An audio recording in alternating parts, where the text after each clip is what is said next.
Hello and welcome back to another episode of Mount and Blade Warband. As usual, please make sure to hit that like button, hit that subscribe button, make sure to put any comments down in the section below. Just give me all your opinions. If you think I'm right, if you've got an idea of who you think is the best kingdom, who's the worst kingdom, put a list of who you think is the best. Go from your top being the best, obviously listing through all 6 of them, and tell me who you think is the best and maybe a little reason why you think someone's the best or someone's the worst. And as usual, I hope you're all still staying safe through this pandemic, and you're all doing well, and you're all fighting the boredom and making sure that you watch plenty of YouTube and playing plenty of games as well as needing to get any work done that you need to do at the same time. Like I say, all this video is my opinion, so I've actually coupled kind of some content where I've done some custom matches for each kingdom, just as a bit of a fight on fight, and then I've given kind of a list of reasons why I think someone is placed at the bottom, at the top. I've kind of given reason with using looking at the troop trees, kind of having an idea about obviously the money-wise for the finances, for kind of upkeep of these, having a look at the kind of like the map position as well. So it's taken all of this into effect of what each factor does for this kingdom, and ultimately who is the best, who is the worst, and why. But like I say, chuck your opinions down in the comment section below. Make sure to like and subscribe, and like I say, I'll read all the comments and I will respond to them. Enjoy the rest of the video.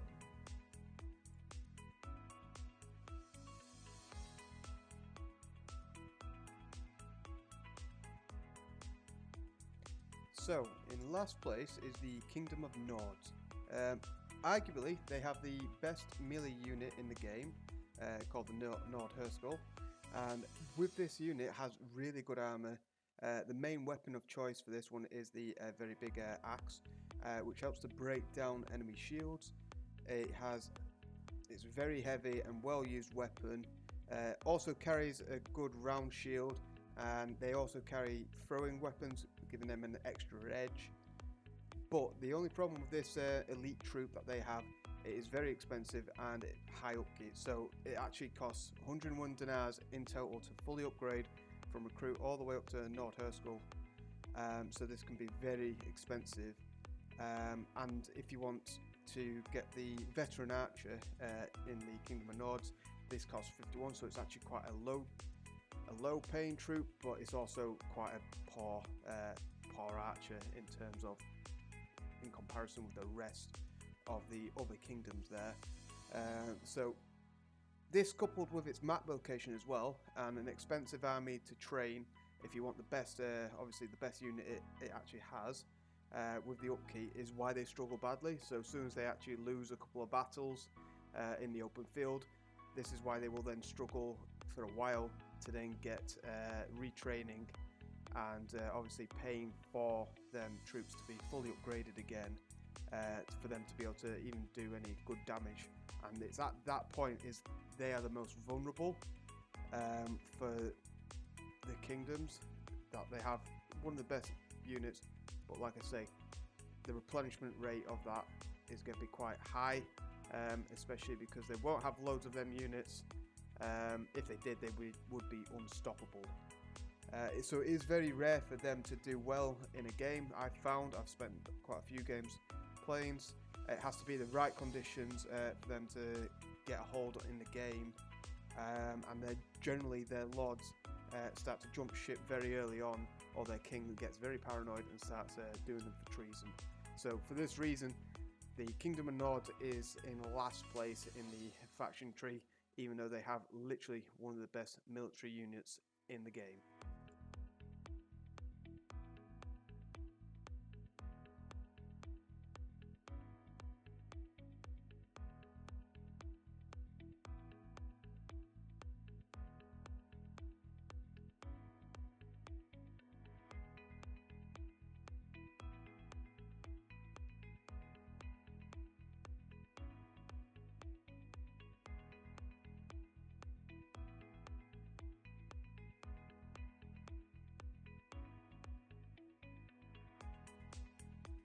Next up with the Kingdom of Vaegirs, So this faction here has arguably the best archer in the game, with the Vaegir marksman. It has the best rate of fire, although weaker damage per shot. It is superior in open battle if there's no cavalry possessed by the enemy, or at least if you have any to counter their cavalry with. Because it has that higher shot rate, it's able to do a lot of damage in a short period of time compared to a lot of the other ranged units. But that's the only thing they really hold as a kingdom. It is relatively expensive, marksman costing 70 dinars, so it is like the majority of the elite troops at 70 dinars. So same as the Vaegir guards. The Vaegir guards and the knights are also 70 each. So they do have a bit of a diverse unit tree here, but will cost to upgrade and upkeep, making it hard for them to replenish to get an experienced army like the Nords. But mostly the fact is, this is their only good unit, just like the Kingdom of Nords, because the Vaegir guard and the knight aren't exactly a high level troop when it comes to comparison in their the other troop fields doing the same obviously job there. So that's one of the reasons why they're not doing so well. It's not a great map position either. It's very open and a very big front line like the Nords. They're kind of a bit split up as well. They don't have a huge land to do all their recruitment from as well. So it's for this reason that they are actually quite low on this field. The only reason why they're obviously this step above the Nords is because they do actually have a diverse troop tree. So if you get enough of these troops, and if you use them well, then potentially you can get a bit of a momentum there.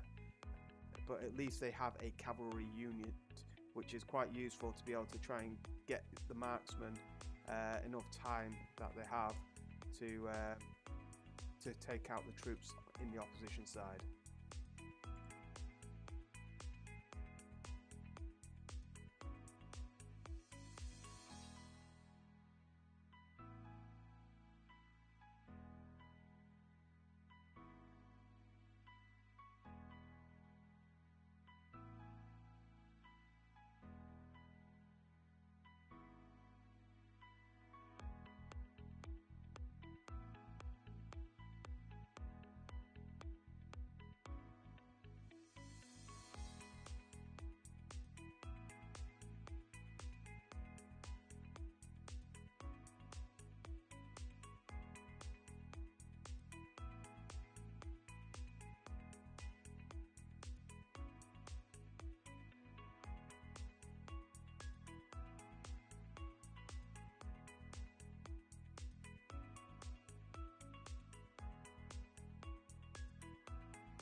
Next up is the Khergit Khanates. So this faction sits about the mid-range. I do put these kind of on par with the Sarranids, which will be the next faction up, but they are just a little bit weaker. So that's the reason why they are really the third to last in this faction tree. So it's the only faction to actually possess horse archers, and like if they are used efficiently and optimized to the best potential, they can cause chaos in the open field if they are used correctly, like I just said. Coupled with the lancers, can be very good at hit and run tactics if they don't get bogged down. And also, like you'll see in the content here, the dismounted lancers are actually a very effective infantry unit on the ground. So the Khergit Khanate does actually have some potential here. The veteran horse archer only costs 64 dinars, and the lancer only costs 52 dinars. So they're not the highest rated troops by any means on the kind of like the unit tree. However, because the cost is so low and the upkeep will be so low, the Khergit Khanates are able to obviously maintain a bigger army at the same rate as a smaller army from another kingdom, just because obviously 64 and 52 dinars is actually some of the cheapest units.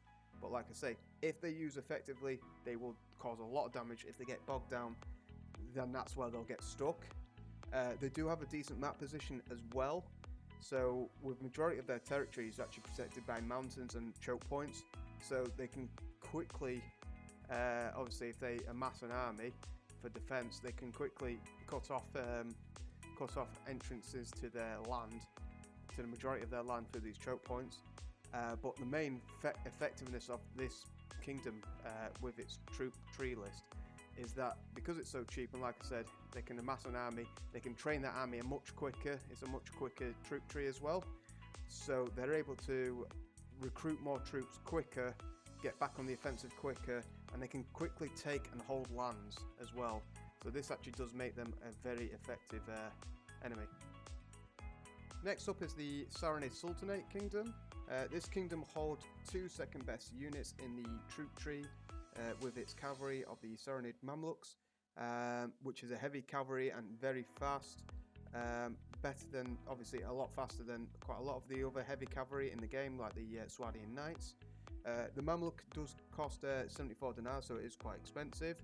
The other second best unit in its tree for the Sarranids is the Master Archer. So its cost is 70 dinars, decent armor, fast rate of fire. Downside is they can also spawn in with Jarids rather than bows, which limits the unit and its range and effectiveness. The guard in the Sarranid Sultanate costs 72 dinars, which is rather expensive, but the Sarranid guard is actually not regarded as one of the better melee units. But overall, they do have relatively good units, you know, when it's all put together, and at a decent price. They've got, obviously it's a little bit more expensive, some of these, but these are quite heavy military, heavy elite units, which if they're used properly will be very effective against anyone. It's got a diverse army, which is the main point, the main factor that they have for this one. Its map location is arguably the best, surrounded by mountains and can act like a choke point once again. So they have quite a few castles that guard these choke points, so defending this kingdom should be quite easy, depending on obviously what's going on around the actual map there and what their other diplomacies are, whether or not they've got another war going on. They can defend well, and the good thing is if they do lose territory, they do take this back quite effectively, because then they just put all their resources back into that. Reason why they aren't top is the top dog in this list is because they have no top unit, and if fought properly can be swamped and killed, and the Jarid problem for the archers is arguably the biggest downfall for this army, and it can potentially massively sway their odds in a game. But obviously the Jarids can be quite effective, but it's not as good as actually having that bow there. So that's why these guys are actually third best. So they do have a relatively expensive army, but because it's quite an elite army, should theoretically be able to hold its own. So my favourite kingdom in the Kingdom of Rhodoks comes up second best. They have the second best melee unit in the game with the Rhodoks Sergeant. It's heavy troop, decent armor, great for sieges and swamping cavalry and for creating prisoners. Costing of 70 dinars, so it's the same as the other elite kind of troops there. So it's up there in expense, but hard to kill due to its armor. So meaning if it's used right and once upgraded will be a slower rate to have to keep replenishing, therefore very cost effective for its price. Arguably, in my opinion also, the Rhodoks Sharpshooter is actually the best range unit in the game. High damage, good armor, and great for sieges in attack and defense. Its accuracy is a huge part of it, and the fact of each shot is a high damage, and they don't miss that often either. They're really good, and only for a costing of 54 dinars makes them, in my opinion, the very best unit in the game. Can wipe out opposing armies in the open, sieges, everything. They can do everything, in my opinion. The Rhodoks also have a decent map position, with mountains creating choke points once again, with castles at all of them. So they actually are in probably one of the best positions, but they only have 3 major towns. Like the Nords, they only have 3 major towns, so they actually have less big towns to actually have to be able to use the taverns and the trading and whatnot for. So arguably they're actually at a disadvantage, but they do very well. The only element is why they're not top dogs is because they don't have the cavalry. but they can easily recruit them if they take the Swadian lands. But like I say, they've only just been tipped by the Swadians at this point because of the cavalry unit in the next one.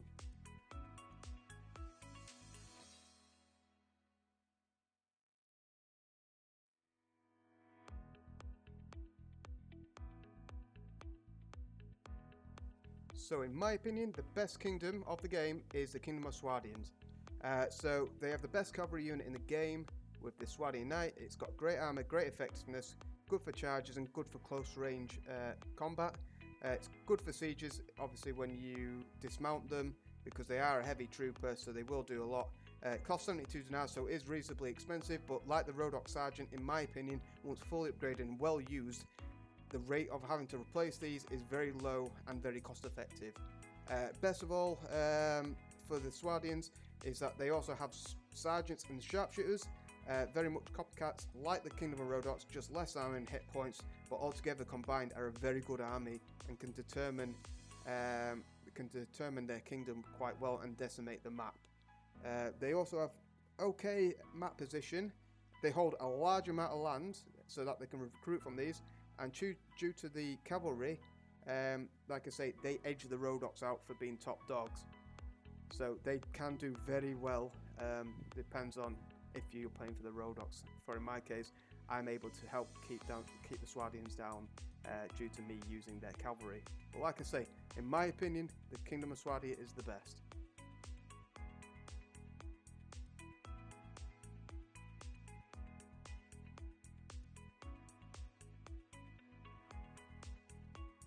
So we're coming to the end now. Thank you very much for watching. I hope that you've enjoyed the content. I don't importantly agree with my opinions or not. If you don't agree with my opinions, put it down in the comment section below what your opinion is. Who is the top dog, who's the last place, you know, all the in-betweens. And most importantly, make sure to like, comment and subscribe. Mainly that subscribe button and that like button, they really do help the channel out, so please make sure to hit them and watch out for more content in the future. Thank you very much for watching.